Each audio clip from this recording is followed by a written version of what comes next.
ഈശോ മിശിഹായ്ക്ക് സ്തുതിയായിരിക്കട്ടെ. ഈശോയുടെ ഓരോ യാത്രകളും നമ്മെ വളരെയധികം കാര്യങ്ങൾ പഠിപ്പിക്കുന്നത് കൂടിയാണ്. ഒരു ദിവസം യേശു യാത്ര ചെയ്യുകയായിരുന്നു. ജെറുസലേമിലേക്ക്, ഗലീലയ്ക്കും സമരിയായ്ക്കും ഇടയിലുള്ള ഒരു ഗ്രാമത്തിൽ പ്രവേശിച്ചപ്പോൾ യേശു 10 കുഷ്ഠരോഗികളെ കാണുകയുണ്ടായി.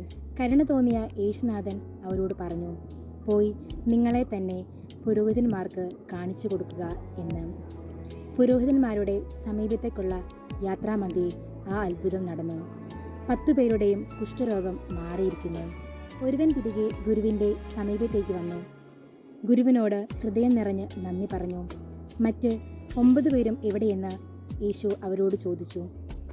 വിജാതീയനായ നിനക്ക് മാത്രമല്ലേ എന്നോട് നന്ദി പറയാൻ സാധിച്ചുള്ളൂ എന്ന്. പ്രിയമുള്ളവരെ, നോമ്പുകാലം കർത്താവിനോടൊത്ത് ആയിരിക്കുമ്പോൾ അവിടുത്തെ ഓരോ നന്മകൾക്കും നമുക്ക് നന്ദി പറയാം.